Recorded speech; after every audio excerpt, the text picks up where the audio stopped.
রসুন পেঁয়াজ এগুলো সব কাটা আছে। মানে এটার মধ্যে আমরা দিয়ে দিব টাকি মাছ। এই ভর্তাটা দেখতে যেমন লোভনীয় কাজ করতেছিল, বাট ফাইনালি। আসসালামু আলাইকুম এভরিওয়ান। আমার ভাসুরের জন্য কিছু খাবার পাঠিয়েছি। আমার ভাসুর থাকে দুবাই, তো একজন লোক যাবে সেখানে, তো তার কাছে আমার ভাসুরের জন্য সামান্য কিছু খাবার পাঠিয়েছি। যদিও রান্না করেছে আমার শাশুড়ি, কিন্তু আমি টুকটাক হেল্প করেছি। তো দেখতে পাচ্ছেন এখানে আমার ভাসুরের খুবই পছন্দের খাবার, সেটা হচ্ছে গরুর ভুঁড়ি। আপনারা কে কে এটা পছন্দ করেন কমেন্ট সেকশনে কিন্তু জানাতে পারেন। গরুর মাংস রান্না করেছি, সেটা আসলে ক্লিপটা আমি নেইনি, হয়তো বা ভুলে গিয়েছিলাম। এখানে দেখতে পাচ্ছেন রসুন পেঁয়াজ এগুলো সব কাটা আছে, মানে কাটবো কুচি কুচি করে, কারণ ভর্তাও পাঠাবো, সে ভর্তার জন্য এইগুলো রেডি করা। তো ভর্তা বানাচ্ছি এখানে হচ্ছে টাকি মাছের ভর্তা। সো টাকি মাছের ভর্তার জন্য এই যে এরকমভাবে পেঁয়াজ রসুন এগুলোকে ভালো মতো তেলে ভেজে নিতে হবে। এরপর দিয়ে দিতে হবে বাটা কাঁচা মরিচ, এরপর দিতে হবে আদা বাটা। এই আদা বাটাটা কিন্তু একদম পুরো মিহি করে বাটতে হবে না, কিছুটা আঁশ থাকবে, এরকমভাবে বাটতে হবে যেন খাওয়ার সময় দাঁতে একটু কামড় লাগে। এটা কামড়টা লাগলে টেস্টটা একটু ডিফারেন্ট হয়।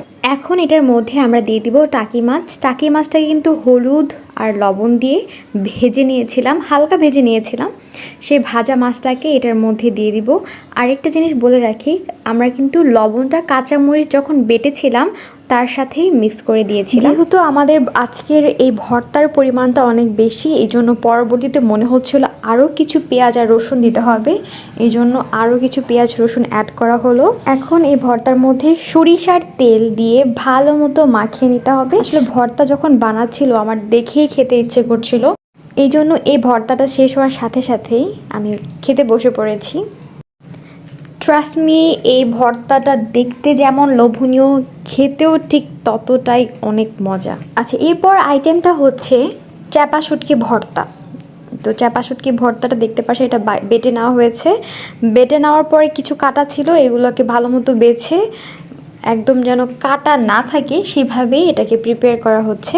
আর ভর্তা বানানোর জন্য কিন্তু এখানে ওরকম কোনো কিছুই না, জাস্ট আমরা যেরকম টাকি মাছের ভর্তা বানানোর সময় টাকি মাছটা ব্যবহার করেছি, আর এখানে হচ্ছে শুটকিটা ব্যবহার করেছি।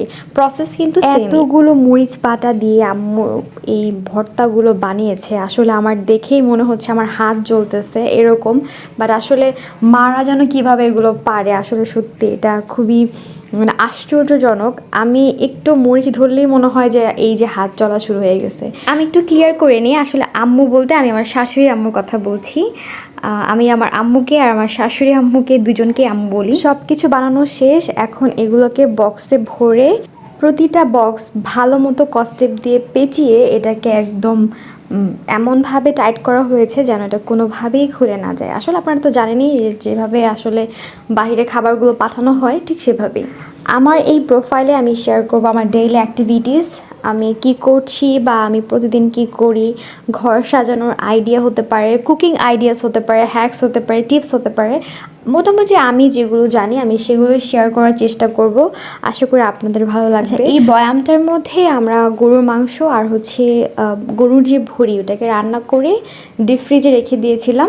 কস্টিপ লাগানো শেষ করে আমার হাজব্যান্ড এটাকে এইভাবে চেক করছিল যে এটা কি কোনোভাবে পড়ে যাওয়ার চান্স আছে কিনা ভিতর থেকে। এতক্ষণ তো সে একা একা কাজ করতেছিল, বাট ফাইনালি আমি এখন চলে আসছি তাকে একটু হেল্প করার জন্য। দেখতে পাচ্ছিলাম তার খুব কষ্ট হচ্ছে, এই জন্য আমিও সাথে একটু ট্রাই করছিলাম যেন খুব টাইটভাবে ভালো মতো করে এটাকে লাগাতে পারে।